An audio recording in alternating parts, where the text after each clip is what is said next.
Soil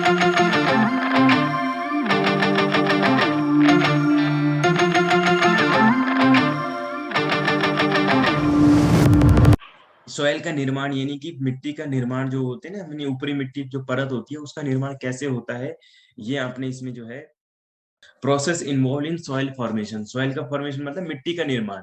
अब मिट्टी normal मिट्टी नहीं है, आपने जब इतना पढ़ लिया कि मिट्टी के अंदर कितनी सारी चीजें होती है, कितने सारे मिनरल्स होते हैं, कितनी सारी चीजें जो उसके अंदर होती हैं, तो आपने जब पढ़ लिया तो वो निर्माण कैसे होता है।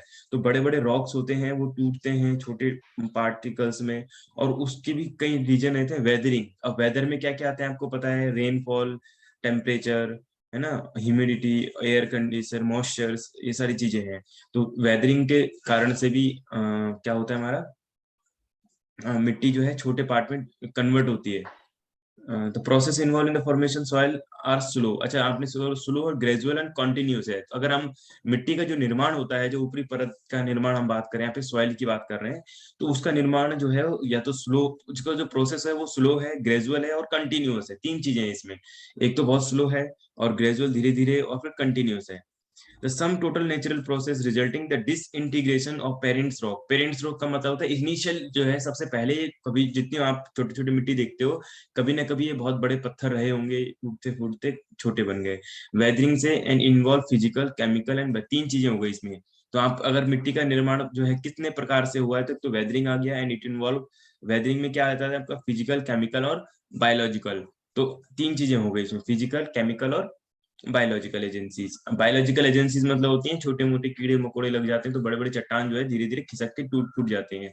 जो बायोलॉजिकल जो चीजें होती हैं वो भी लग जाती है, तो उससे भी बड़े बड़े पत्थर जो है खराब हो जाते हैं। जैसे हमारी लकड़ी पे दीमक लगता है तो लकड़ी नहीं खराब हो जाती है, वैसे ही पत्थरों पर भी चीजें जमने से, जीवाणु से ये खराब हो जाते हैं। तो ये केमिकल रिएक्शन तो आपको पता ही है, ऑक्सीडेशन और रिडक्शन आपको किसी को पता है क्या होता है। ऑक्सीडेशन होता है जब कहीं पे ऑक्सीजन किसी के साथ अटैच रिएक्ट करता है और ऑक्सीजन उसमें आता है, उसकी, तो उसको बोलते हैं ऑक्सीडेशन। और रिडक्शन होता है जब कहीं से ऑक्सीजन को वो रिमूव किया जाता है या होता है, तो उसको रिडक्शन बोलते हैं। ये प्रोसेस है केमिकल रिएक्शन, आपने अगर पढ़ा होगा तो। ये mechanical forces acting upon the rock cause physical weathering. जो मैकेनिकल फोर्सेस होते हैं वो क्या होता है, रॉक पर फिजिकल एक्टिंग करते हैं, मतलब फिजिकल वेदरिंग, जैसे temperature fluctuations cause expansion and contraction of rock surface. यानी कि टेम्परेचर के बढ़ने से क्या होता है, expansion and contraction of rock surface. Rock का जो सरफेस होता है वो एक्सपेंड होता है और कॉन्ट्रैक्शन होता है, यानी कि फैलना और सिकुड़ना होता है वैसे ही। लेकिन इसकी वजह से रॉक्स तो परमानेंट बन नहीं सकता, कोई फ्लेक्सिबल चीज तो है नहीं रॉक्स, इसलिए वो टूट फूट जाता है, resulting in the formation of cracks. ये क्रैक्स आते हैं इसमें, कौन से क्रैक्स हैं ये, और फ्यूजर्स होते हैं, जिसके कारण बड़े बड़े पत्थर जो है टूट जाते हैं। During the cold weather the water presence in rock crevices gets frozen. उसके अंदर जो है, अगर विंटर के दिनों की बात करें, छोटे छोटे क्रैक्स, जैसे अभी क्रैक्स बढ़ गए इस गर्मियों में, तेज धूप पड़ने के कारण उसके अंदर क्रैक्स बढ़ गए। अब क्रैक्स के अंदर पानी जमा हो गया, पानी सर्दी में बर्फ बन गए, and formation ice result in its expansion. वो और ज्यादा एक्सपेंशन हो जाता है। Form forces expansion cause breaking up rocks. तो इस तरीके के जो फोर्सेस एक्सपेंशन जब रॉक होगा, तो रॉक का जो ब्रेकअप होगा, ब्रेकअप मतलब breaking up of rocks, broken rocks, fragmentation all down slopes. तो सारे बड़े बड़े पत्थर नीचे धरती पे की तरफ, मतलब पहाड़ बड़े बड़े से नीचे गिरते हैं नदियों के सहारे। और फिर तभी तो आपने देखा होगा नदियों के सहारे ही ज्यादातर फर्टिलाइज जितनी जमीन है वो सारी नदियों के ही किनारे किनारे किनारे, क्योंकि नदी रॉक्स मिनरल्स जितनी चीजें होती हैं उसके साथ लेके आती है। Physical weathering, chemical, mechanical forces acting upon the rocks cause physical weathering. Mechanical forces होते हैं जो कि एक्टिंग करते हैं अपॉन रॉक्स कॉजेस में, फिजिकल वेदरिंग में temperature fluctuations cause expansion and contraction of rock surface resulting in the formation of cracks and fissures. Temperature fluctuations होता है जो कि causes expansion and contraction of rock surface में resulting in the formation of rocks crack करता है जो कि fissures में बोलता है. During cold weather, the water present in rocks surfaces gets frozen and formation of ice results in its expansion. जो कि ड्यूरिंग कोल्ड वेदर में ठंड के मौसम में जो कि वाटर प्रेजेंट होता है जो कि रॉक्स के अंदर वो फ्रोजन हो जाता है, तो वो फॉर्मेशन ऑफ आइस के उसमें रिजल्ट करता है, जब वो आइस बन जाती है उसमें बर्फ, और वो एक्सपेंशन होता है। The force of expansion causes breaking up of rock, जो कि फोर्स ऑफ एक्सपेंशन है वो कॉजेज है उसके breaking of rock. Broken rock fragments roll down the slopes and break further into smaller pieces। जो कि रॉक है वो टूट जाता है और वो फ्रेगमेंट्स रोल डाउन करता है स्लोप्स ब्रेक होने के बाद छोटे छोटे पीसेस में। Hails, rainfall, and fast flowing streams are important agents of physical weathering.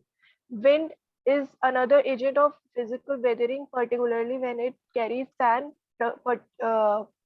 particles, which causes abrasion of rock surface due to friction. जो कि हेल्स रेनफॉल होती है जो कि फास्ट फ्लोइंग होती है और स्ट्रीम उसका इम्पोर्टेंट होता है एजेंट फिजिकल वेदरिंग, और वो विंड की तरह वो होती है और वो फिजिकल वेदरिंग पार्टिकल्स में हो जाती है, मतलब छोटे छोटे फॉर्म्स में आ जाती है।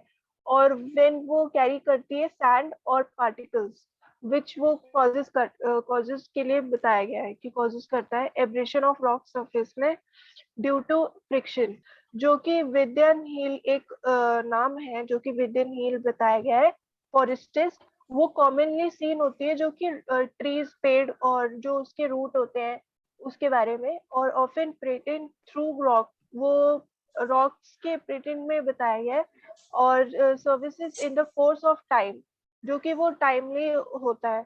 और विद द रेडियल ग्रोथ, उसकी ग्रोथ भी रेडियल होती है of roots, the rocks get disintegrated, जो कि इसकी ग्रोथ रूट से होती है और उसे हम वो डिसइंटीग्रेटेड होता है। केमिकल वेदरिंग, जो कि रॉक होता है वो गेटिंग डिसइंटीग्रेटेड होता है और वो अंडर गो, जो कि मतलब बिल्कुल डीपली जाके केमिकल चेंजेस होते हैं उसमें। Water is an important agent in bringing about chemical changes due to dissolve. Water हमारे लिए important agent बन जाता है जो कि वो हमारे लिए लेके आता है, जो कि डिसोल्यूशन हो जाता है और रिएक्शन ऑफ वन और मोर कंपोनेंट्स रॉक्स मटेरियल्स में होता है।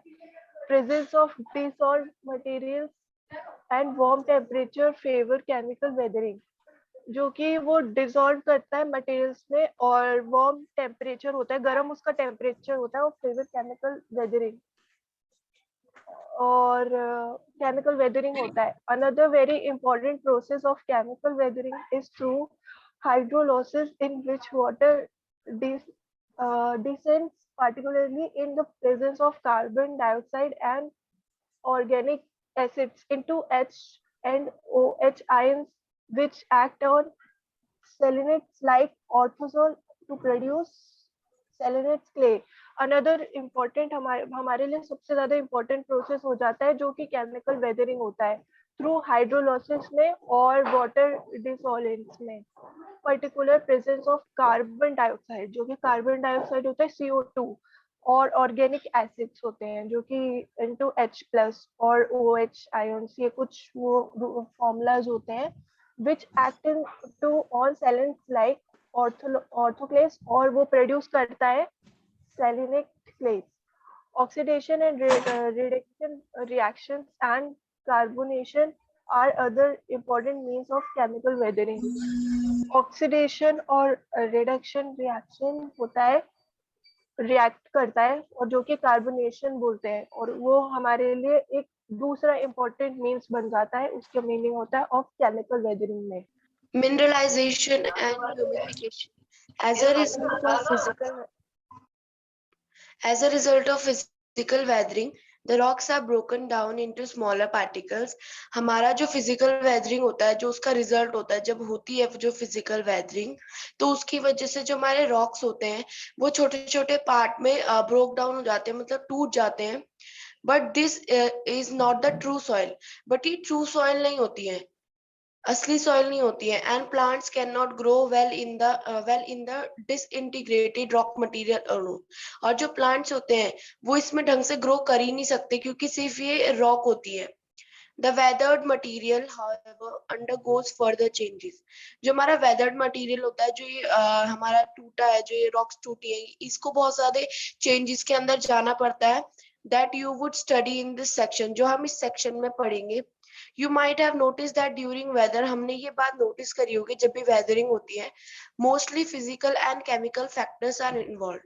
इस वेदरिंग में हमारे फिजिकल फैक्टर और केमिकल फैक्टर दोनों इन्वॉल्व होते हैं। For the further development of soil, अगर हम सॉइल की डेवलपमेंट कर रहे हैं आगे, मतलब और ज्यादा डेवलपमेंट कर रहे हैं उसकी, दैट इज मिनरलाइजेशन, मतलब उसको मिनरलाइज कर रहे हैं, एंड ह्यूमिफिकेशन कर रहे हैं उसकी, mainly the biological agents are involve. तो इसको करने के लिए हमें बायोलॉजिकल एजेंट्स की जरूरत पड़ती है और वो इसके अंदर इन्वॉल्व भी होते हैं। During the early stages of soil formation, जब भी सॉइल फॉर्म होती है, उसकी जो अर्ली स्टेज होती है, मतलब जब वो बन रही होती है, organic matter in the soil is not very high. तो तब क्या होता है, सॉइल के अंदर जो ऑर्गेनिक मैटर होता है, जो उसकी प्रेजेंस होती है, वो बहुत ज्यादा हाई नहीं होती है। As the vegetation and the soil fauna are not much developed, क्योंकि तब तक उसके अंदर जो वेजिटेशन होता है और जो सॉइल का फौना होता है वो ढंग से डेवलप नहीं हुआ होता है या ज्यादा डेवलप नहीं हुआ होता है। In such soils, algae, lichens, mosses, and other small form of plant grow and contribute organic matter. तो इस टाइप की सॉइल में जो एल्गी होती है और जो लिचेंस, मॉसेस और जो स्मॉल फॉर्म होते हैं प्लांट्स के, वो ग्रो करते हैं और कंट्रीब्यूट करते हैं ऑर्गेनिक मैटर को through their death and decay. उनको हेल्प करते हैं थ्रू उनकी डेथ से और उनकी डिके से, मतलब जब वो मर जाते हैं और जब वो वहीं पर ही सॉइल के अंदर डिके हो जाते हैं। In due course of time, various types of plants, animals, and microorganisms colonize the soils. उस टाइम पे, उस कोर्स ऑफ टाइम पे जो अलग अलग टाइप के प्लांट्स हैं और जो एनिमल्स है, माइक्रो ऑर्गेनिजम्स है, वो कोलोनाइज कर देते हैं सॉइल्स को, मतलब वहां पर एक पूरा एरिया बना देते हैं।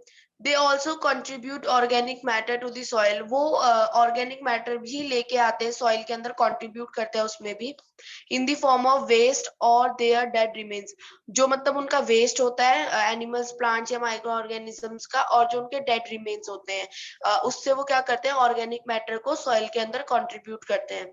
This organic debris then break down into simpler products.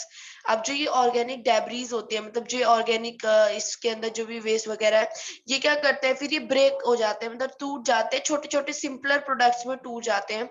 This breakdown process also known as decomposition. तो ये जो टूटना होता है, जो ये प्रोसेस होता है टूटने का, इसको हम डिकम्पोजिशन भी बोलते हैं। Is brought about by different kinds of microorganisms such as bacteria and fungi. और जो ब्रेकडाउन होता है किसकी हेल्प से होता है, अलग अलग माइक्रो ऑर्गेनिजम्स जो होते हैं जैसे कि बैक्टीरिया और फंगई, इनकी हेल्प से ये हमारा डिकम्पोजिशन होता है। They break the organic substance into various compounds such as polysaccharides, proteins, fat, lignins, waxes, resins and the derivatives। ये क्या करते हैं, ऑर्गेनिक सब्सटेंस को अलग अलग कंपाउंड्स में तोड़ देते हैं, जैसे कि पॉलीसाइक्राइड्स, और ये प्रोटीन्स में, फैट्स में, लिजेंस में, वैक्सेस में and derivatives में। These compounds are further broken down into smaller simple products such as car। और जो ये compounds जो हमने तोड़े थे, इनको और आगे तोड़ा जाता है, ये अलग और अलग टूटते हैं simple products में, जैसे कि कार्बन डाइऑक्साइड, वाटर में और मिनरल्स में। This later process is called mineralization। और जो बाद में जो टूटे हैं, इस प्रोसेस को ये mineralization कहते हैं। The residual incompletely decomposed organic matter left after mineralization is called humus। जो रेसिड्यूल रह जाता है, मतलब जो बचा हुआ रह जाता है या जो डिकम्पोज जो बचा हुआ रह जाता है हमारे पास ऑर्गेनिक मैटर मिनरलाइजेशन के बाद, उसको हम ह्यूमस बोलते हैं। And the process of its formation as humification. और जब वो बनता है उस वो फिर हमारा जो उसके फॉर्मेशन होते हैं वो ह्यूमिफिकेशन हो जाती है। Humus is an amorphous colloidal and dark substance. जो ह्यूमस होता है वो एक अमरफोस, एक कोलिडियल और एक डार्क सब्सटेंस होता है, मतलब वो डार्क रंग का होता है।